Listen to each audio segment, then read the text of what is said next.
Halo teman-teman, selamat datang kembali di Ruang Kelana, tempat kita berbagi cerita di setiap perjalanan. Masih melanjutkan cerita perjalanan di video sebelumnya. Kali ini bukan lagi tentang mengejar jarak, bukan juga tentang berapa kilometer yang tersisa, tapi tentang menikmati setiap sudut kota, setiap rasa, dan setiap momen yang mungkin tak terulang dua kali. Karena terkadang, keseruan bukan hanya tentang tempatnya, melainkan tentang bagaimana kita menjalaninya.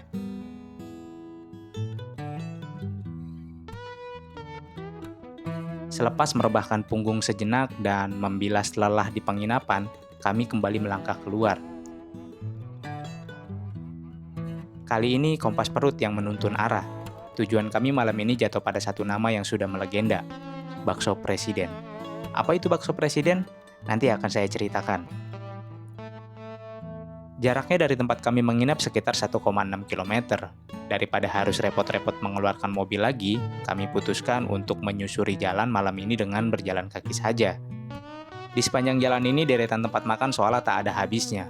Mulai dari yang di pinggir jalan sampai rumah makan yang menggugah selera, semuanya ada. Tinggal dipilih sesuai selera kita masing-masing.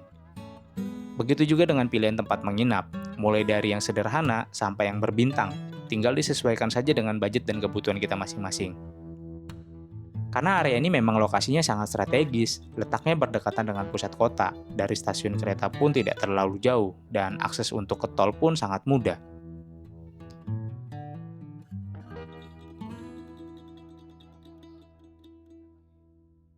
Setelah berjalan kurang lebih 15 menit, kami tiba di depan Hotel Savana yang letaknya di Jalan Letjen Sutoyo.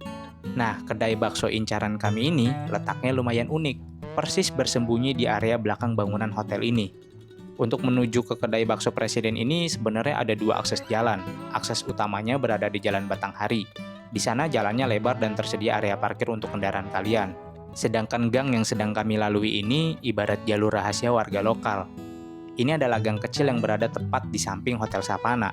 Aksesnya langsung tembus ke pinggir rel kereta api di mana kedai bakso presiden itu berada. Jalannya tidak terlalu besar, tidak bisa digunakan untuk parkir kendaraan. Ini catatan penting untuk Sobat Kelana. Jika kalian berkunjung ke sini dan membawa kendaraan, pastikan kalian mengarahkan maps ke Jalan Batanghari ya.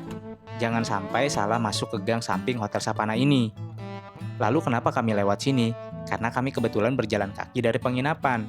Dan penginapan kami letaknya tidak jauh dari sini. Jalan inilah yang paling dekat dan memangkas waktu, daripada kami harus memutar jauh ke arah Jalan Batanghari.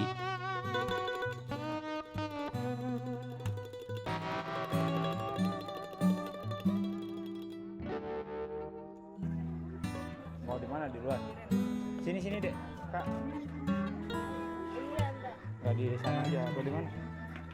Sini. Sini aja. Sini aja. Sini.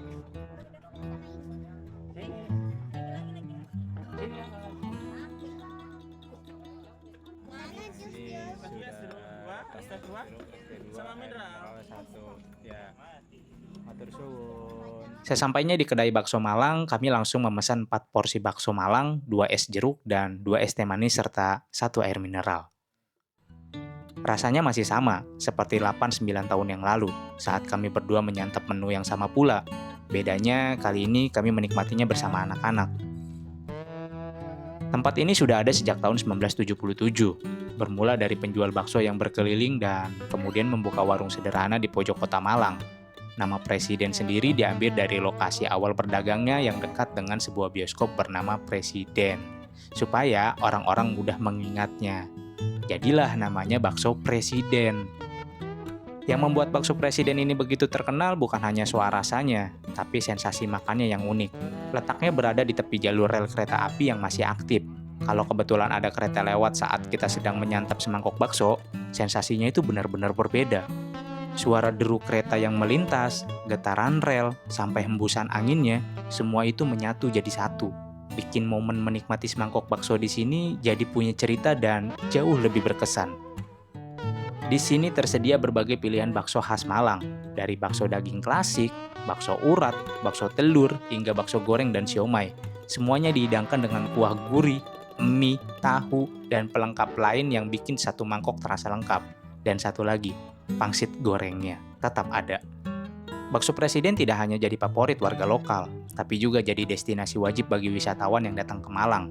Bukan hanya karena rasanya, tapi karena cerita dan suasana yang tidak bisa kamu temukan di tempat makan biasa. Sampai-sampai ada satu ungkapan yang bilang, belum ke Malang namanya kalau belum makan bakso Malang presiden.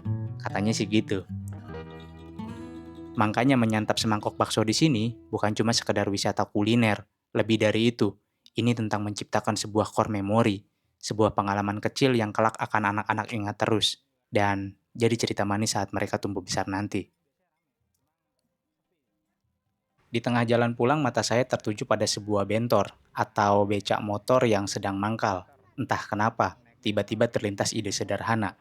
Kayaknya seru nih, keliling kota Malang malam-malam naik bentor bareng anak-anak. Jadilah malam ini kami menyewa bentor untuk membelah angin malam kota Malang. Harganya cukup Rp50.000 saja, sebuah harga yang sangat sepadan untuk mengisi core memori anak-anak di atas becak motor ini. Hai, hai, hai, Kak. Oh iya, Abi ya. Ding, ding, ding, ding, ding.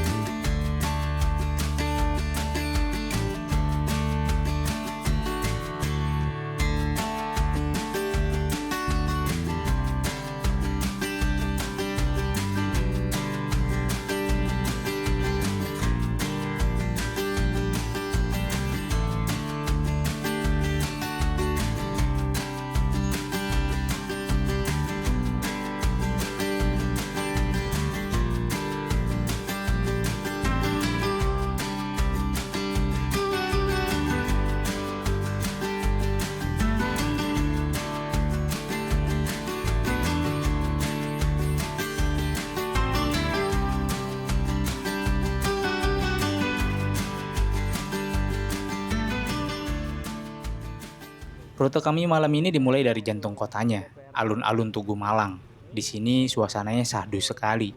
Cahaya lampu temaram menyorot Tugu yang berdiri kokoh di tengah kolam teratai, dengan latar belakang gedung balai kota peninggalan Belanda yang megah.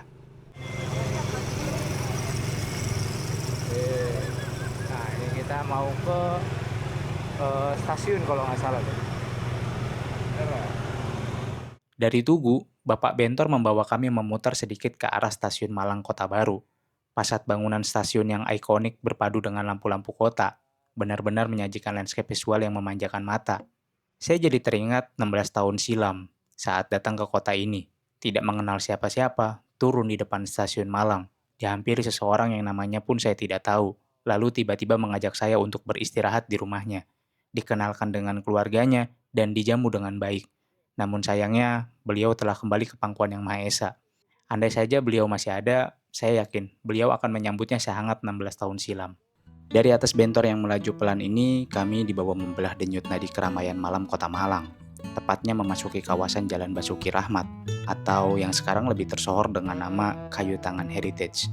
Buat Sobat Kelana yang belum tahu, kawasan ini memang sedang jadi primadona kebanggaan kota. Bisa dilihat sendiri, laju kendaraan malam ini cukup padat merayap, seolah semua orang tumpah ruah, ingin menghabiskan malam di sini. Di sela-sela kemacetan kecil inilah, kita benar-benar merasakan vibes kayu tangan yang hidup dan hangat. Oh iya, persis di balik deretan pertokoan jalan utama ini, sebenarnya tersembunyi satu spot yang juga lagi hits banget di kalangan wisatawan. Namanya Kampung Heritage Kajo Tangan. Bener nggak tuh ejaannya? Semoga bener ya. Kalau salah coba komen di bawah. Sebuah perkampungan kuno era kolonial yang estetik, lengkap dengan lorong-lorong tua dan kedai kopi bernuansa lawas. Tapi untuk malam ini kami cukup melintas saja dan tidak mampir ke dalam. Biarlah sisa tenaga ini kami habiskan untuk duduk santai, meresapi suasana kota dari atas bentor saja.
Puas membelah padatnya kayu tangan, bentor kami berbelok menuju kawasan yang tak kalah ikonik.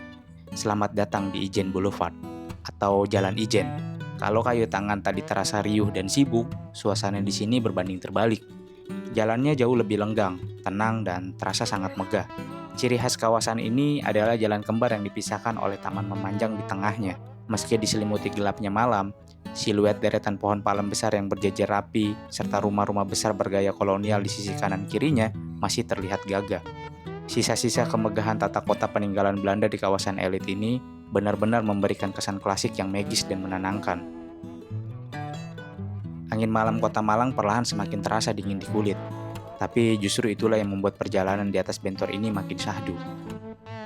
Putaran roda akhirnya membawa kami menyusuri Jalan Jaksa Agung Suprapto. Bagi warga Malang, ini adalah salah satu jalan arteri utama dan jalur sibuk di siang hari. Namun di jam segini, jalanan aspal yang lebar ini terasa lebih bersahabat.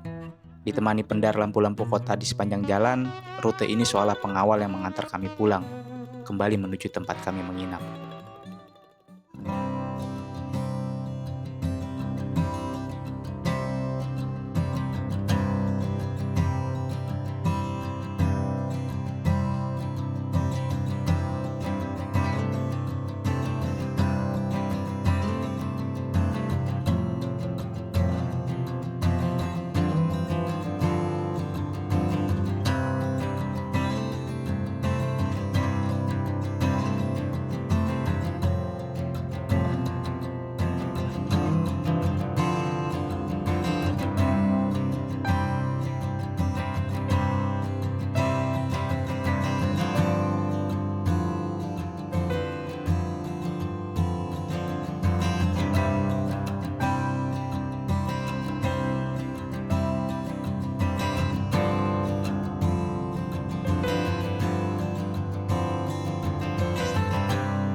Dari Jalan Jaksa Agung Suprapto, bentor kami melaju tenang ke arah utara, memasuki Jalan Letjen Sutoyo, dan kembali melewati Hotel Sapana. Lalu menyeberangi lampu merah, menyusuri Jalan Letjen S. Parman. Di sepanjang sisi jalan, deretan tenda makan dan lampu kafe seolah merayu untuk disinggahi, menawarkan sisa kehangatan malam kota Malang.